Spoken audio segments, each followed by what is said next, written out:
Hi everyone, it's Meredith and Bo. He's all grown up. Here we are at the beach. I am so excited to teach you how to read natal charts and how to do it cold. So I am picking some superstar super supporters today, and I am going to do some live cold reads right here, right now. I haven't even seen these charts before, so I haven't practiced. But what you're going to learn today is when you look at a chart, what is the most prominent thing that stands out, and how do you even start reading the chart? Where do you even begin? And it's going to be fascinating because you're probably working a lot with your own chart and charts that you're familiar with, and you probably get trapped in a loop, and you'll get really good at reading charts and understanding astrology more deeply. Even if you're not capable of reading a chart yet, stick with me through this video because you're going to learn so much. This guy is just 7 months old and he is a wild wildebeest. This is an Aries with a Libra moon, right, Bo? Yeah, he's so cute. He just has to have hugs. He can't live without me. He's so stinking cute. Okay, but we are going to get into the video, and you're going to see how to start seeing the different layers. You're going to see immediately where the eye goes, and everybody has got something a little bit different that's most important. So the sun is not always the most important thing. It's really cool because you really advance your knowledge and you advance your ability once you start being able to look at charts and read charts that are different people.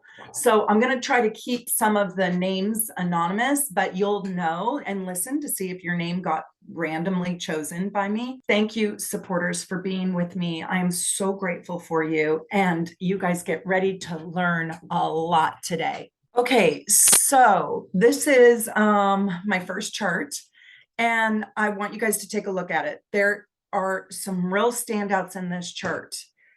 If I was doing a reading with this person, probably one of the last things I would talk about is that she's a Virgo.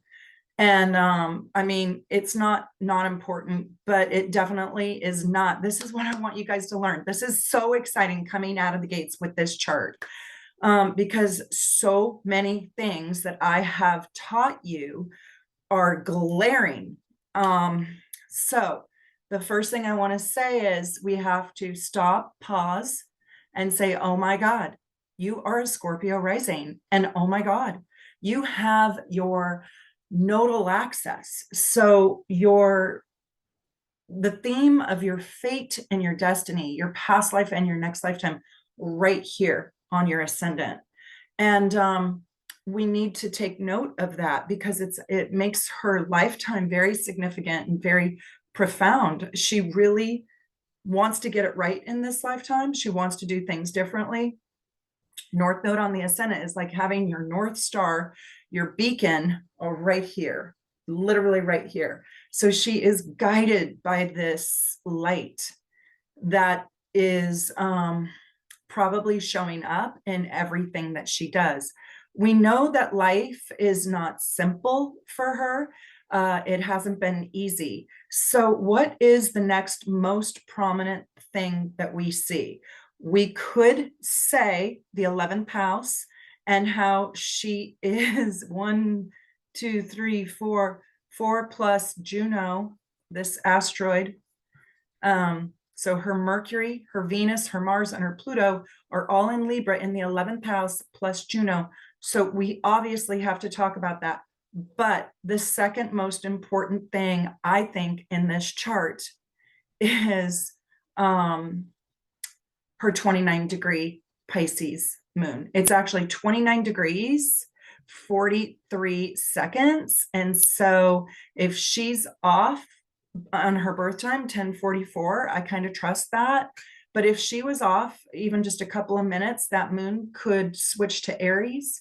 And she probably, that's a very big difference. But Pisces moon at 29 degrees and an Aries moon. But did you guys watch, in this person's homework assignment, of course, is to watch my video on the 29th degree, is to watch my Scorpio rising. I'm pretty positive she has, if she's a superstar, super supporter.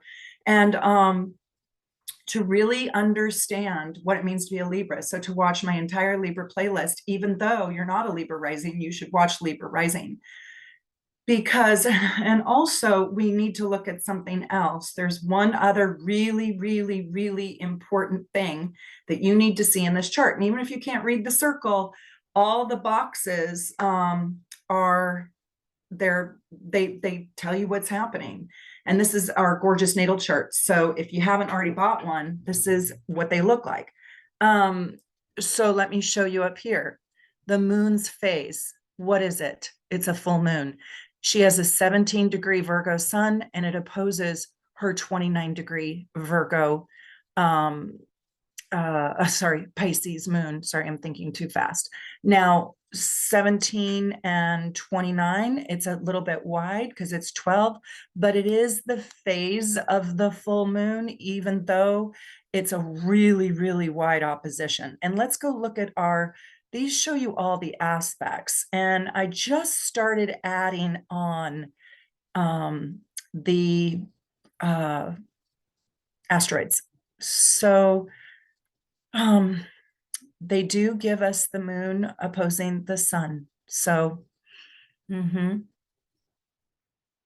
now she's born under a full moon, so we know she's extraordinarily sensitive. We know 29-degree Pisces moon and a full moon and a Scorpio rising. We know this woman has had a lot of loss in her life.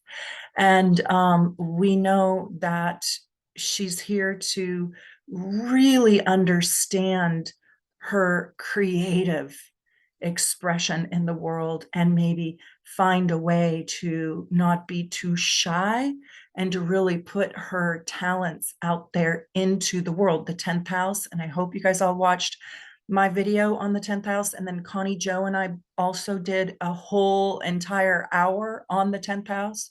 So the 10th house is really important in this chart, but so is the 11th house. So her other homework assignment is to go watch Connie Joe's and my video on the 11th house, and also to understand Aquarian energy. So this is what's funny. Underneath her Scorpio facade, if you will, she really does operate a lot like an air sign and a lot like an Aquarius. And so I have a feeling this woman is, I've never met her, September 9th, 1976, 10:44 a.m. in Gadsden, Alabama. And her name is Rachel. So, I have a feeling that she's a real humanitarian and probably really cares about the underdog or people that suffer. And I hope that she's been able to transform her wounds into real spiritual healing for herself and others.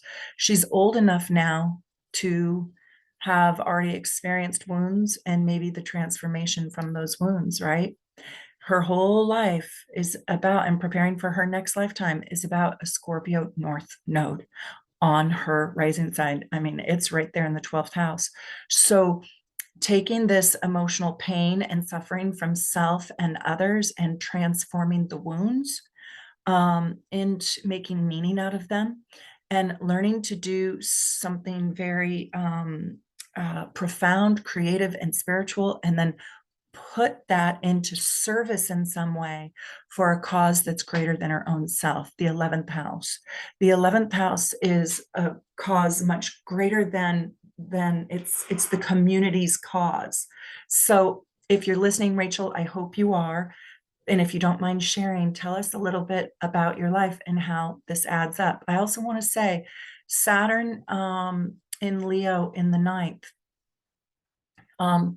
There's a lot about, you'll learn a lot about life and about yourself if and when you travel. And you might not get to travel as much as you want to travel. And there's a lot of profound lessons for you in traveling. And you can see that her Saturn Leo is ruled by that Virgo sun in opposition of the moon. And so the moon at 29 degrees Pisces in the 5th house opposing her sun, I wonder if she had to grow up too fast. And I wonder if she got sort of trapped inside responsibilities that didn't allow her to have as much freedom as she wants. 29 degrees Pisces moon in the fifth house, it's almost like the heart forgot, or the heart had to forget how to play. So this is just a quickie. This is just a quickie. I'll tell you just a couple more things, so we'll end on a positive note. We know that Mars and Pluto are her chart rulers, and they're right next to each other in smack dab in a conjunction. Now she actually has a stellium, and a stellium is when the first planet and the last planet are within 10 degrees of one another. Well, not only are they 10 degrees, I mean, they're only 3 degrees apart, 7 and 10. Mercury is at 7 degrees Libra, Pluto's at 10. That's only 3 degrees. So this is a really tight fusion of energy. All those planets are fused together and they operate as one giant entity. And so she really probably does feel like she's caught in the middle, or she has to be diplomatic. She has to see both sides of an angle. Maybe she grew up with two opposing sides or two totally different ways of being, and she had to find the middle ground. And that Mars and Pluto are both at 10 degrees. Isn't that interesting? And they are her chart rulers. And so she must be a very beautiful person. She must really care about her health. And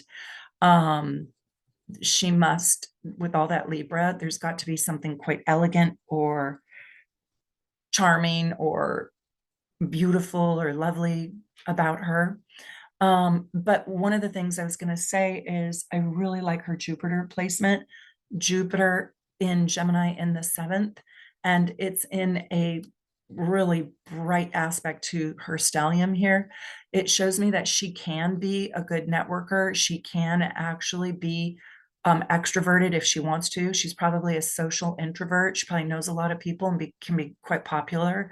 She could make friends easily. She's probably so sweet and so kind and so smart and so gentle. And she might not even realize that she comes across intimidating with the Scorpio rising, but that Jupiter in the seventh in Gemini is just talkative, easy to talk to, and easy to approach, and very open-minded. I love Gemini in the seventh house. It's my favorite position. And so you guys should watch the seventh house video too. So let's move on. And I hope that you guys are going to start to be able to read charts. We'll look at the next one. This is Alexio, October 31st, 2000. Look at this chart. Isn't it interesting? You know, the very first thing I want you to see in this chart is this is a very, very heavy Mars chart. And when I say it's a heavy Mars chart, why do I say that? Do you guys see why I say that? Well, we know that Mars is the ruler of rising sign, Aries, and we also know that Mars rules Sun conjunct Mercury. And so that's a pretty big deal, isn't it? The very first thing I would say about this person is, wow, they are strong. You see so much power in this chart. We have a South Node in Capricorn in the 10th house. Here is a really cool thing that I want to tell you guys about. When you are an Aries rising, it is so exciting because you have the natural zodiacal wheel for your chart. If you're an early Aries rising, especially 18-degree Aries rising, right? The first house has Aries in it. The second house has Taurus in it, just a little bit, but it does. The third house has Gemini in it. The fourth house has Cancer in it. The fifth house has Leo in it. And those are all the natural placements in the natural zodiacal wheel. Capricorn moon in the ninth house. I like the moon in the ninth. But we can see that this soul is so strong. Let me show you another little trick to learn with astrology. And if you get my gorgeous natal chart, you get to see this, I don't know what the free charts give you, but we can go over here and we can see what her chart signature is. And we can see that she has 50% of her chart is fixed. And I hope you guys watched my fixed signs video.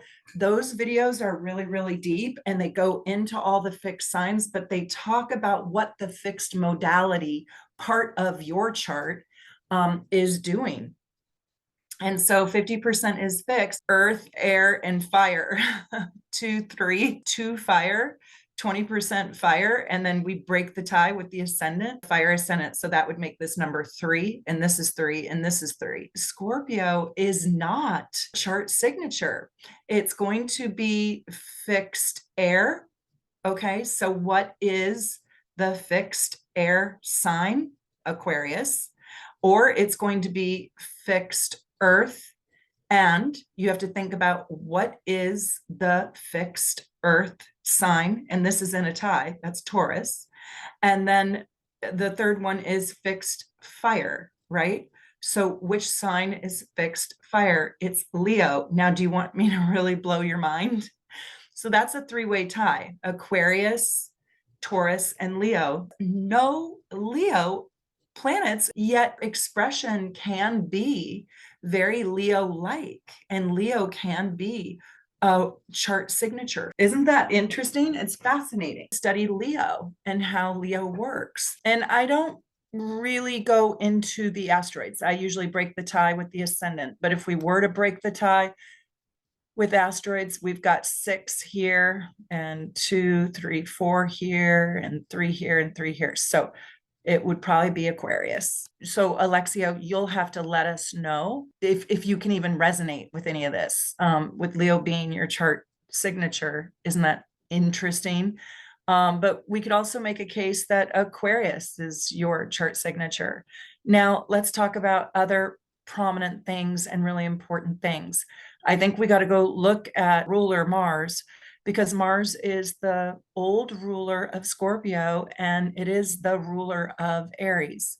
And we also know that Pluto is the modern ruler of Scorpio as well. So Mars in Virgo is the chart ruler over here, not chart signature, but chart ruler. Pluto in Sagittarius in the 8th. This person cares deeply about relationships, and also wants meaningful and profound relationships. Why do I say that? Why do I say that? Because 7th house, right? And it's deep.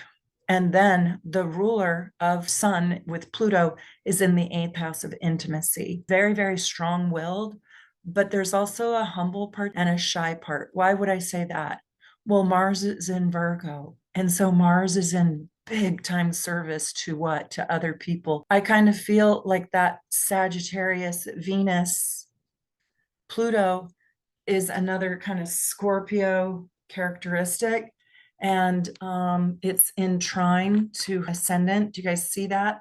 Now, even if you don't understand all of astrology, it's really good to just start seeing how complex astrology charts are and how there are no two alike. So this Venus is just in this glorious, gorgeous aspect to Aries rising. And so when Venus is in aspect to your rising sign, you're usually quite a beautiful person in some unique way. I also want to say, I think this person has had a taste of power or success or popularity, fame. And in this lifetime, they are learning intimacy, and they're learning about relationships, and they're learning how to balance work and serving others with creating a deeply fulfilling life for myself, and probably within like building sense of family. Why do I say all that? Can you see that in the chart? Well, I say that because there is so much intimacy in this chart. They have a past life South Node Capricorn, and the past life South Node in Capricorn in the 10th house tells me that they were very successful, probably a leader, commander in chief, probably in charge, and probably very mature, wise, and grew up fast. The Scorpio tells me that too, and so does Aries rising. So the homework assignment for this soul would be to watch my Aries rising video, my Capricorn moon, my Aquarius playlist. I love that this person also has Jupiter in Gemini, but now we're in the 2nd house. And so now we're trying to use our skill set and use that which we have learned and use our mind in a way to generate stability and income.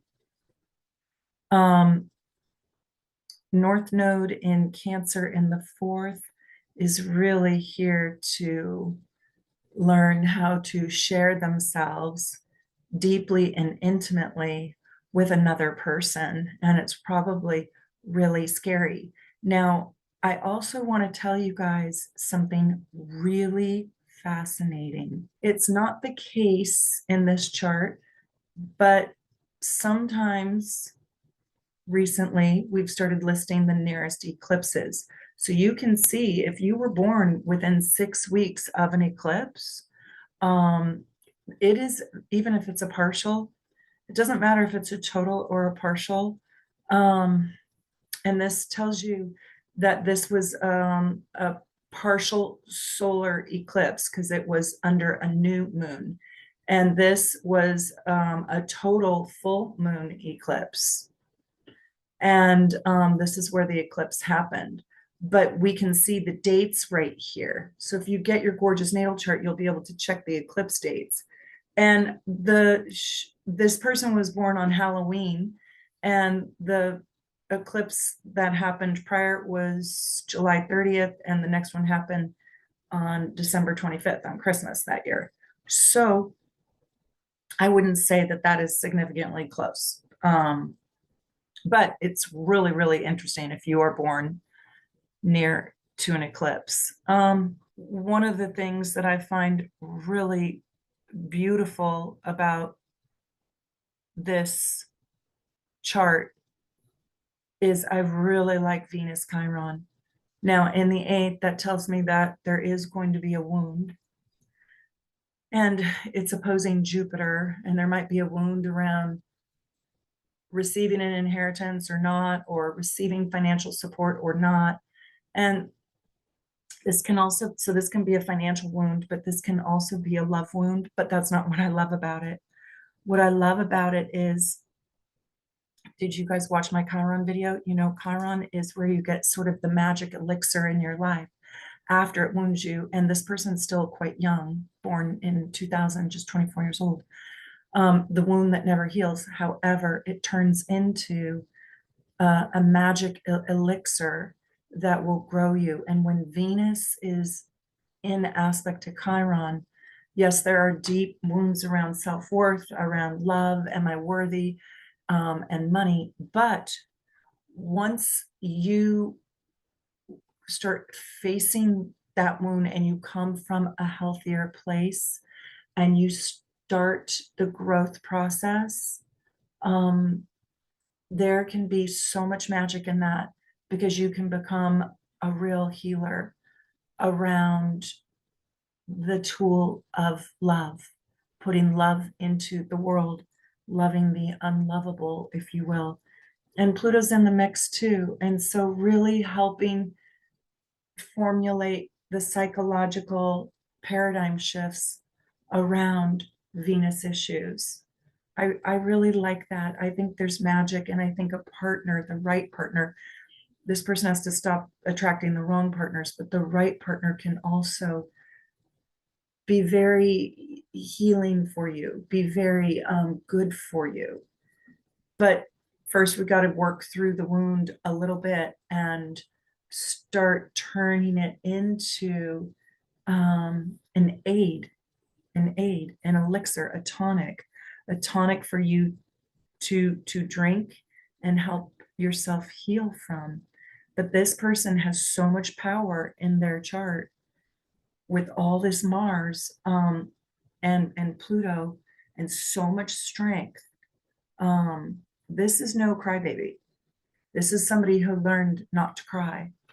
And so there's so much power and so much strength that I really feel Alexio can overcome their very difficult and painful obstacles that probably found them early on in life. You'll have to share with us if you feel comfortable. And I really like your chart. I admire your power and your strength. And what a beautiful, smart, intelligent, soul you are. You are a great psychologist too. The other thing I want to say is if you want to learn about Chiron, I did a lot of videos on Chiron, but we are going to go so deep into Chiron and we're going to go into aspects with Chiron at my Seattle workshop. And that is coming up in May.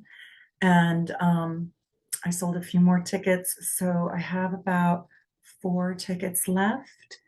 If you would like to come and join for 3 days, it's going to be amazing. And by the way, I am taking you guys to the Can, which is a cabaret show. It is going to be amazing.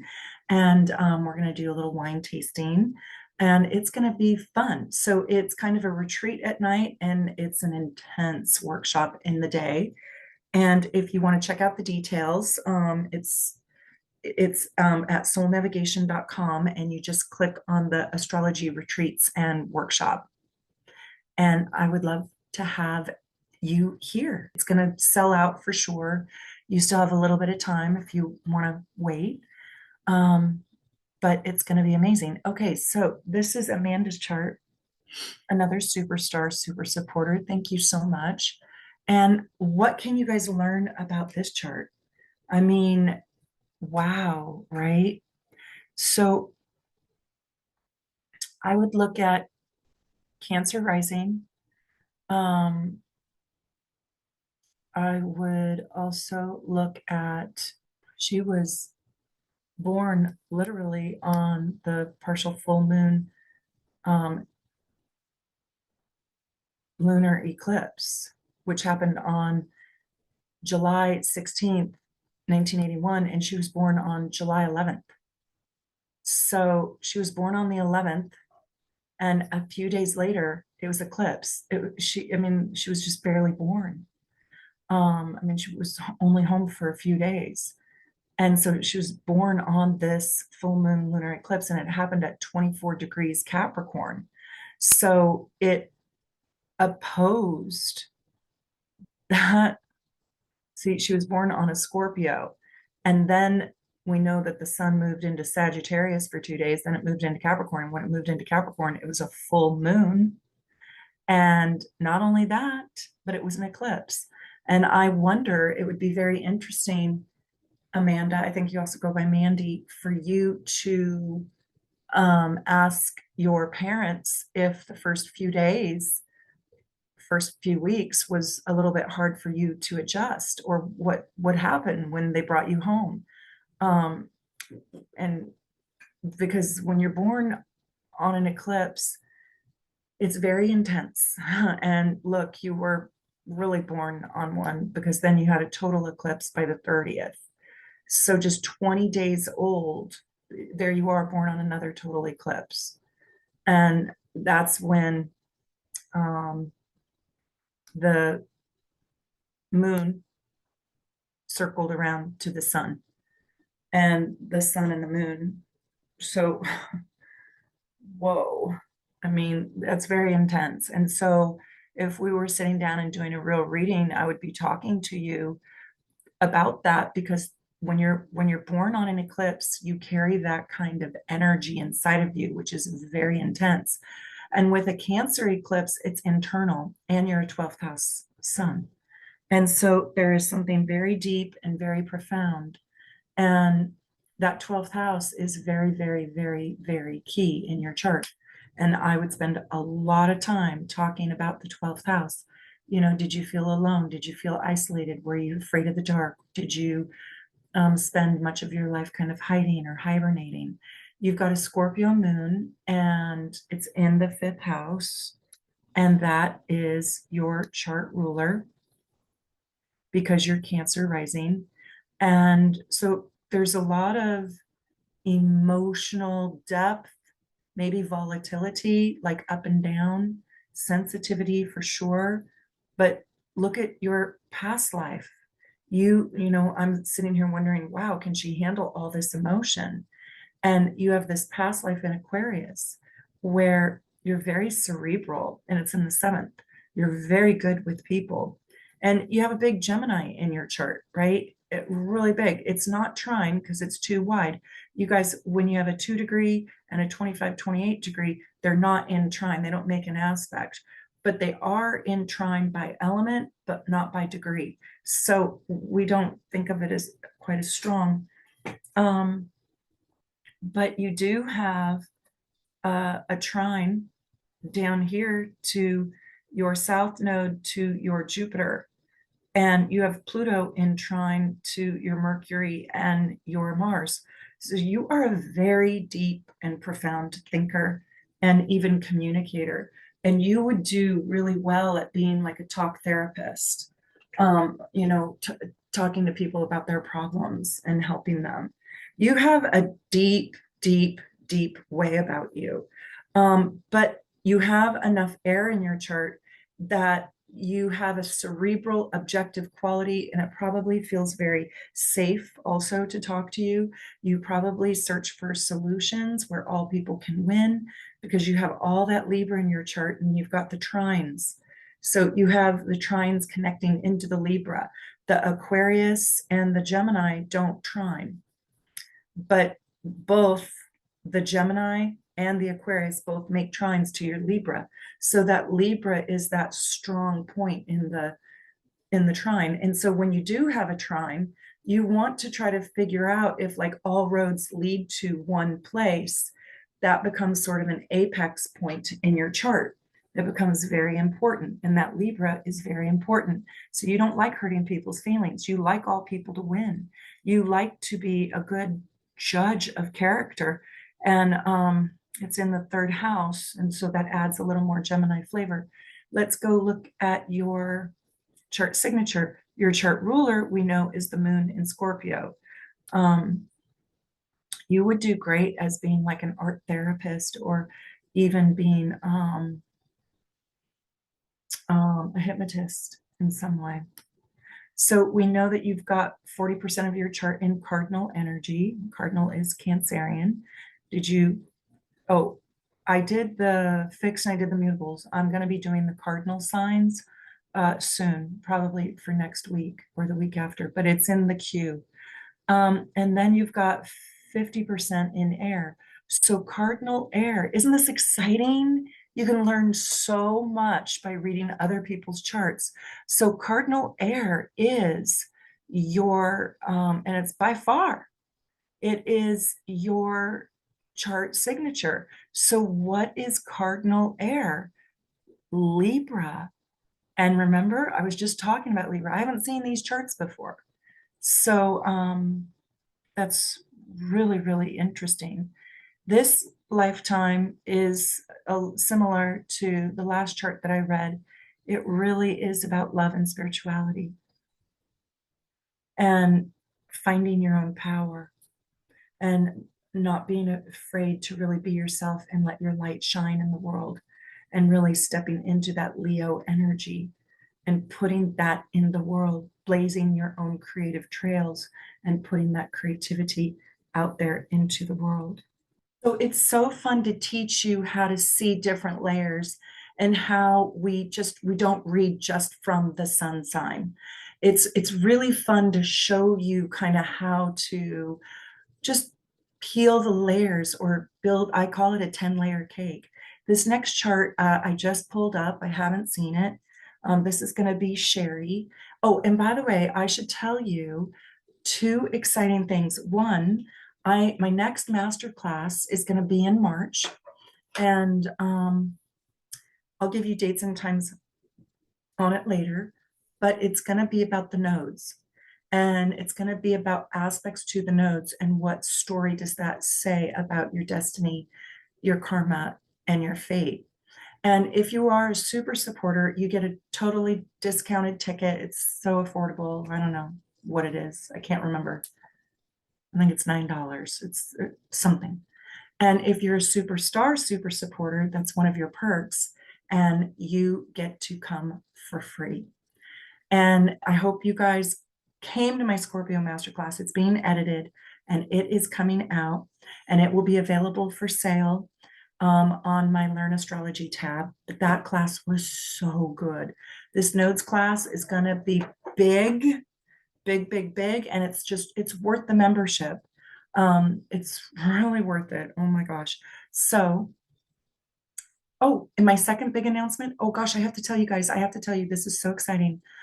I just got a new report that is about the vertex. Now, it's not just about the vertex, but there's a lot about the vertex in it. There's a good couple of paragraphs and the antivertex. And also in this report, it talks about the north node and the south node in your chart. And it also goes into detail about all the angles. So, what your ascendant is saying, what your MC is saying about you, what your IC is saying, and what your descendant is saying. So it's all those things in my Vertex report. And we will have it up for sale probably this week. So if you don't see it in the shop yet, it is coming. And I am so excited. It's a really great report. You guys are going to love it. Okay, this is Sheri I, October 1st, 1971. Keep listening to see if your chart gets chosen. I did these by random. So let's go look at her rising sign, and we can see that she is a Scorpio rising. So we know that Mars and Pluto are going to be the chart rulers. And we want to see where they're at. And oh my God, we've got Pluto at 29 degrees in Virgo. She's born in 1971. So we're not surprised. Pluto at 29 degrees. Wow. Well, we know that Pluto has been sitting on the 29th degree of Capricorn, talking directly to her Pluto. Yes, in a trine, but probably some hard stuff has happened where she's probably had massive mega shifts in her own life. And then we got to go find Mars, and there it is, Mars in Aquarius. And Mars is on the moon. And if you guys didn't watch my video called The 10 Hardest Aspects, part 1, part 2, and part 3, I highly recommend you go watch those and see if you have any of those aspects in your own chart. And if you can't read the chart, it's okay, because you just go down here. And how you read this is we go and we look at, let's look at, let's look at the moon. And then we go find Pluto. There it is. And that little symbol is a conjunction. So we know that they are conjunct. We know that they make an aspect. And so I would talk to her about it and ask her about her mom. And did her mom in some way emotionally detach or disconnect or leave or have to leave? And what is the story about her mom? Because she has a huge mom story here. She's Scorpio rising, and she has, so it's wide. That's good for me to go and look, right? Because it's a cold reading. And her moon is sitting at 2659. So it's just 1 second away from 27. So that's 12 degrees. But I'll tell you, my daughter has a moon Jupiter and conjunction, and it's within 12 degrees. It's actually like 11 and a half degrees away. But I will tell you, it operates in her life and in her chart. And I am an overbearing big mama bear. So you have to ask yourself, if you've got something at 12 degrees, do you feel it? And if you do, well, then it's operating. So Mars and Pluto at the 29th degree, and Mars in Aquarius conjunct the moon, and Pluto at 29 degrees, something happened to Sheri in her life that was really hard. And it created a psychological wound, and it may have created a physical wound. But what she has gotten out of her life is she is probably utterly brilliant. And why do I say that? Well, she has Mercury on her sun, and she has Mercury conjunct Pluto. And that makes her extraordinarily deep. And it's in the 11th house of the advanced mind. The 11th house is where you're just brilliant. She has her mind there. And does she have her sun there? Let's talk about this. So when you have something this close to both houses, this is what I want to teach you about this. People ask me all the time, which house do I choose? Well, officially, it is in the 11th house. And you can see it here, Sun in Libra in the 11th house, if you can't read the chart. And that's because the 12th house starts at 846, right? So technically and truthfully, it is in the seventh. However, it is on the cusp. It's literally knocking on the 12th house door. And so I would tell her that it's both. It's straddling. It's like on the fence, literally. One leg's on one side and the other leg. So I don't know if you guys have ever been to the Four Corners in the United States, but it's where four states bump up next to each other. And you literally can have your two hands in two states and your 2 feet in two other states. And so that's kind of like what it is like um, with this placement of her son. Um, let's see what else. If I was her, I would be, or if I was giving her a reading, I would be talking to her about what an incredibly smart human being she is and what does she want to do with all this intelligence, because not only is she deep and sensitive, she's brilliant. She's got to be brilliant. She's got to be so smart. So Sheri, you tell us, are you smart and do you know you're smart? And she has Uranus on her sun. She's got, you know, Mercury as the cheese in the grilled cheese sandwich between Pluto and the sun. And so that really creates a big identity in her. She does not like superficiality at all, because Scorpio rising plus that Pluto Mercury is really, really deep. And that Pluto in Virgo, she really wants to be precise and right with her data. Like getting the facts right is really important to her. And Sheri, I invite you to tell us if this is true. Let's go over here and look at her chart signature. Now, you could say that she is devoid of water, but, this is what I really, really love teaching you guys. This is so exciting. He absolutely isn't, because I want you guys to remember the houses, okay? So this is so important to me that you understand this. The water houses bring an element to the whole picture of you. And you guys know what the water houses are, right? So that's why I love that you're learning astrology with me, because I want to show you the multifaceted ways to really see a chart. So the water houses are Cancer's house, which is the fourth house, is Scorpio's house, which is the eighth house, and it's Pisces house, which is the 12th house. Mhm. So let's go look at her fourth, her eighth, and her 12th. Do you remember? It's pretty big time. And she has 70% of her chart in air. I told you she was brilliant. Air signs create a mind that never shuts up and never stops working and never stops analyzing and thinking and processing. And here's the thing, she is Scorpio rising. So you would probably think she's shy, but I'll tell you, I have a feeling she's not. I have a feeling that she's just wide open in a lot of ways, probably private about her own life, but immediately like a friend because of all that air. So she's probably, ironically and interestingly, more of an extrovert, I would imagine. You'll have to let us know. But all this air. Now let's look at her fourth house. Well, when you have personal planets in a house, that house becomes deeply personal to you, and it deepens. And she has not only her moon, but she has the whole ruler of her chart in the fourth house. The fourth house is the deepest watery house there is. Why is it so deep?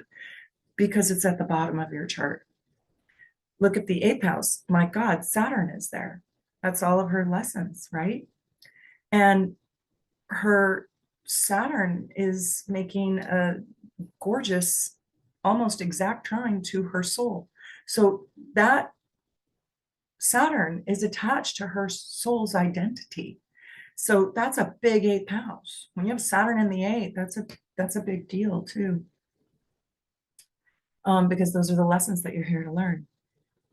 And then the 12th house. Well, she's almost got the sun, right? She's got the sun straddling, and she's got her Venus right there on the ascendant, close to the ascendant, I should say, but it's clearly in the 12th house, and so is Uranus. And so she has a big 12th house. So she actually has all the water houses packed out with critical, important things. And so while, yes, this is true, we're still going to figure out the chart signature this way. I want Sheri to know, and I want you guys to see that you would not talk to this person if you were giving her a reading as if she had no water at all, because she actually does. Now, I'll tell you, she probably does not come across as sensitive as she actually really is. And she'll have to tell us, but people probably in her life misunderstand how deeply she actually does care. I don't know if she can admit that, if that's true or not, but there is a part of her that cares so deeply. But when you have all that air, 70%, sometimes people don't realize it because it isn't shown. And without a planet in a water sign, she really probably doesn't show it to the degree that she actually feels it. And let's just go look at something. Okay, so 70% air, and she has a tie down here. She has a total tie, and the tiebreaker, the ascendant, goes here to make that 3. Do you see that? To make fix 3. So she's 70% air, so we'll give that to her. And half of it is in cardinal. So what is the cardinal air sign? Libra, and that is who she is. That is her sun sign. And then the other one is mutable air, which is Gemini, and that's where her Saturn is. So hold on one second. I'm going to show you how I do this. The reason why I'm going to say Libra is her chart signature, hold on. The reason why is because we're playing with her sun. And our other choice is Saturn. And we just don't relate to our Saturn to the degree that we relate to our sun.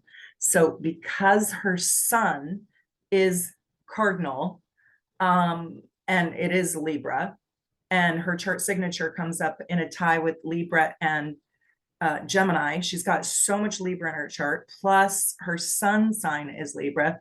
I'm going to make that the tiebreaker and say Libra is her chart signature. And right now that's conflicting because Mars is her chart ruler, and Libra is ruled by Venus, and it's also in Libra.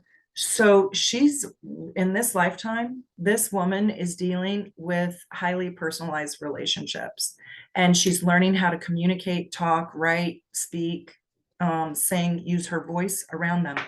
Why do I say that? Because her chart ruler is Mars. It's a personal planet. And she is a Libra sun with Venus in Libra. And so there's a deeply personal story in this lifetime. When the personal planets, like the moon or Mars and Venus or Mercury, and remember her Mercury, it's the cheese and the cheese sandwich between Pluto and the sun.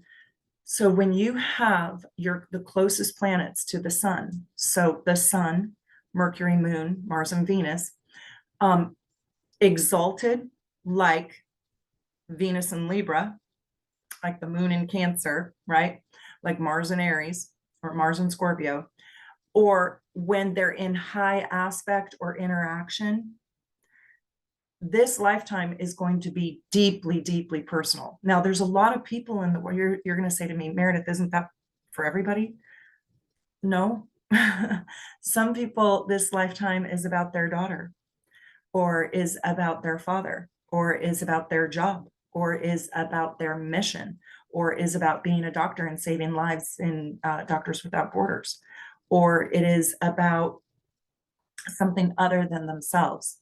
And in this lifetime, Sheri is really here to learn a lot, yes, about other people because she has all that air, but truthfully, to really understand and manage deeply personal aspects and wounds and heal them. She's quite a brilliant lady. I wonder what and how is she doing her healing work. Okay, I want to know if it's really helping looking at other charts. The other thing I didn't do in this video that I usually do is I look at chart patterns. And in that last chart, hers was a total splay. I mean, every single house had something in it except one. And so the chart patterns really do matter. And I did a whole series on that. And I also hope that you guys watched my aspects video where I talked about opposition squares, conjunctions, sextiles, trines, all that, because that is really important. And so these are just little mini readings, but I want to know if you feel like it's helpful to learn how to see. Um, it's kind of like when you learn how to sail. Probably no two sailing days are alike, but once you go out there a lot, you can sail almost any ship. That's like this with astrology. You can start really getting good at readings, especially when you're not just working with your own chart, your own information. Here is Melissa, born September 8th, 1970. And tell me if you guys like this video, or if you don't like it. I want to know your opinions because I really would like to know if this helps you and if you find it fascinating and interesting. Um, well, Taurus rising, and this is a Virgo. So we can see, oh, here's another little trick that I love seeing. I love when the sun is in harmony with the rising sign. This is so, so beautiful when this happens. The reason why is because your ego is sitting there saying, go your soul, and the ego attached to the soul in this lifetime to keep yourself alive and survive is saying, go out there into the world and go be what I need you to be. Go march through the world, ascendant, because the ascendant is going to be your personality, if you will. And it's how you create every first impression, every single new experience in life comes through the ascendant. And if it's in harmony with your sun sign, or your sun sign's in harmony with your ascendant, doors open up for you. I'm not saying your life is perfect or easy, but I am saying opportunities find you, and there is an easiness to get your way or make your way through life because the ascendant understands the job that the soul is asking it to do. So tell me in the comments below, is your sun sign in harmony with your rising sign? Just that alone is really critical. So I wanted to teach you new things in each chart that we were looking at. But in an hour session, I usually look at all of this and more. And if you guys want a reading, my calendar is pretty booked up. I'm booking until early February. I'm sorry. I wish it wasn't true, truthfully, because I'd like to be able to reach more of you. But you could book something with me for February, but also you could get on Connie Joe's schedule. I mean, maybe not immediately, but a lot sooner than mine. And she is just fantastic, and I cannot recommend her enough. She's been with me now for more than 2 years, and her readings are just so bright and brilliant and good and deep. And so I just can't recommend it enough. Okay, so I want you guys to really pay attention to the sun and the ascendant. Also, the moon and the ascendant is a great thing. And if you get both, it's double jackpot. So she's got a Sagittarius moon in the eighth house. Wow, that is an anomaly. That is really different. I mean, the giantest, biggest moon of the whole zodiac, other than Pisces, and it's in this like really intimate house that is like deep and wow. So she must have really big emotional expectations of herself and other people. And then here she is, a smarty pants Virgo. So this is a fascinating chart with tons of contradiction. And by the way, you can be two opposite things at the same exact time. It is true. I can be, right now, my life is requiring me to be very, very brave. And it's also got me in a place of some fear. So I can be strong and courageous and brave, and I can also be fearful. all at the exact same time. So it's kind of funny with a Sagittarius moon in the house of deep intimacy and privacy. So she probably goes deep very um, cautiously and carefully. But then when she does, she goes all the way in, like giant in. And so it's probably very painful for her to give herself away, Taurus rising, um, intimately to others. And I mean, to be known, to be seen, to reveal herself, because when she does, it's just the floodgates. And so with Saturn on the ascendant, one of the big things I want you guys to know about is you've got to look at the planets on the ascendant because they act as co-rulers and they become very important. And I mean 10 degrees before, 10 degrees after. So 10 degrees above in the 12th house or 10 degrees into the first house. And look at that Saturn. It's just a couple degrees away. So Saturn is her chart ruler. And then Venus is going to be her other chart ruler. And let's go look at Venus. Well, here it is in Scorpio. So we have Saturn in Taurus, and then we have Venus in Scorpio. So we have a pretty private person. We have a South Node in Virgo, so she's used to being in service to other people, but it's in the house of royalty, the fifth house, right? The god of the sun's house, the brightest house there is. Nothing shines brighter than the fifth house, not even the 10th house, because that's Saturn's house. The fifth house is the sun's house. So when you get a fifth house sun, you are getting somebody who shines bright. But but she is the ruler of her chart.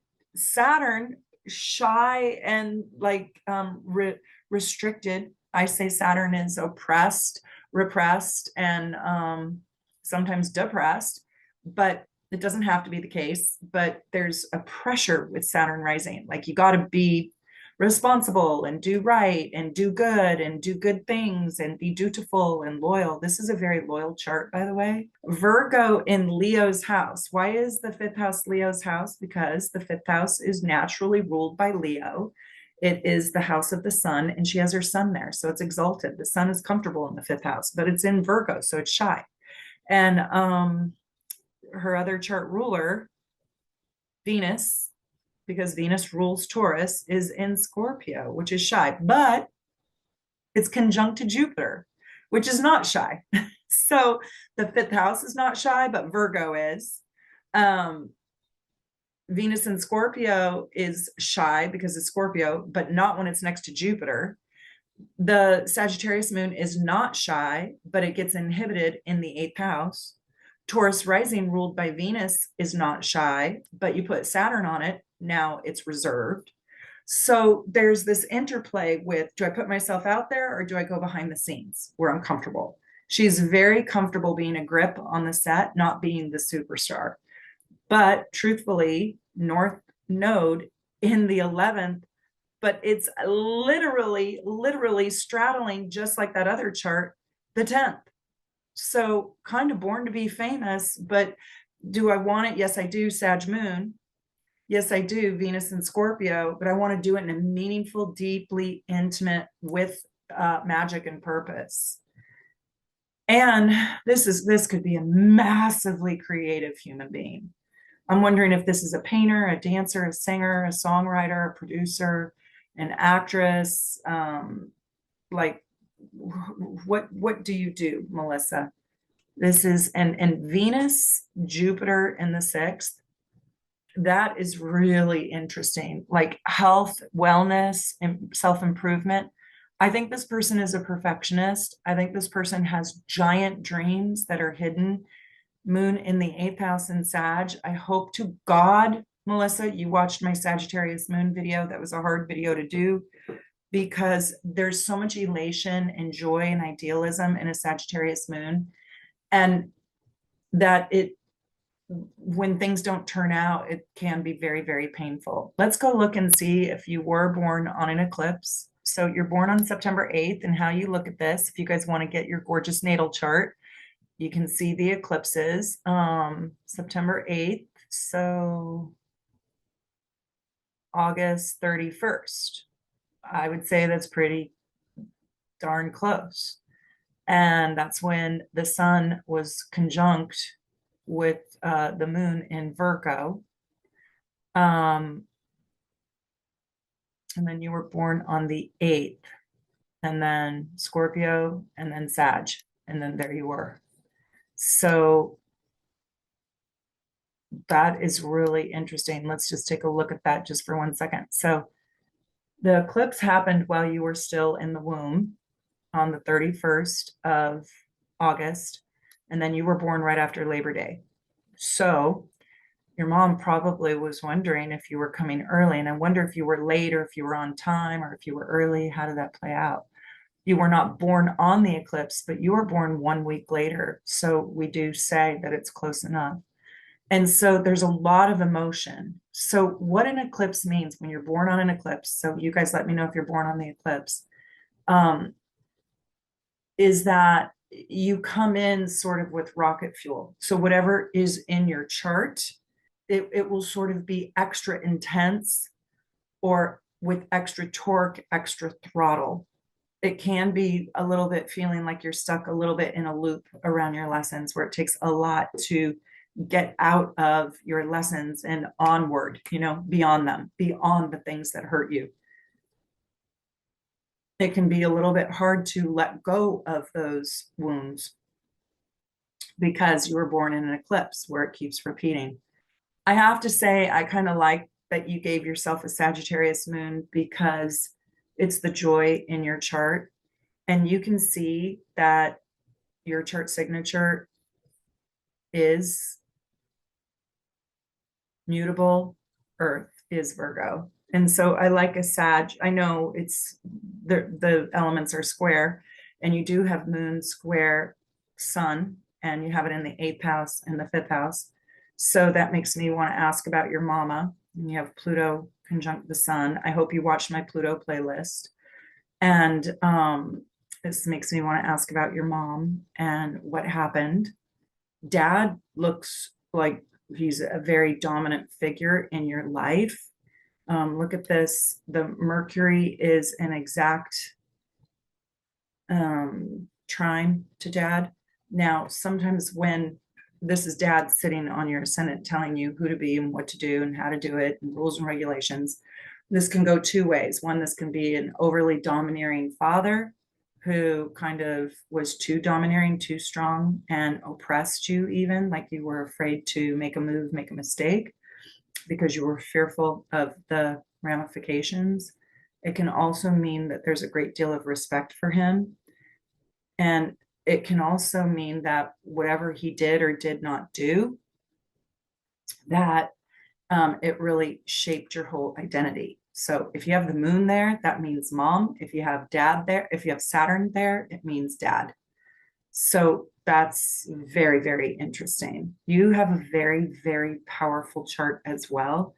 There is so much power here. Your mind is extraordinary and it is so massively creative. This is an artist chart and you're supposed to be creative. So I'm wondering what you do: gardening, baking, painting, singing, dancing. What do you do? And North Node in the 11th, sitting on the 10th, you're supposed to put that art out there into the world in some way, that creative talent. Now, I have a feeling it's probably easy for you to do more pragmatic things because you've got Taurus rising, which is very practical, and you have that Scorpio in the 6th, Jupiter in service to others, which is very practical.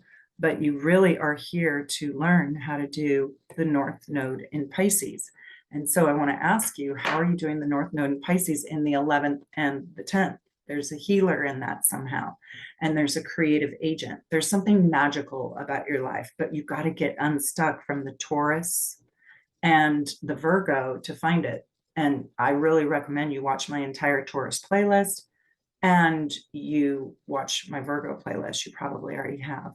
But anyways, I hope so much you guys liked this. And I hope to do more of these. If enough people like this video, I'll consider doing this again. I hope that even the newbies learn something. And I want to tell you, this is just one small way that I can say thank you for joining my channel and supporting my channel as a super supporter and a superstar super support. You guys, I couldn't do this work.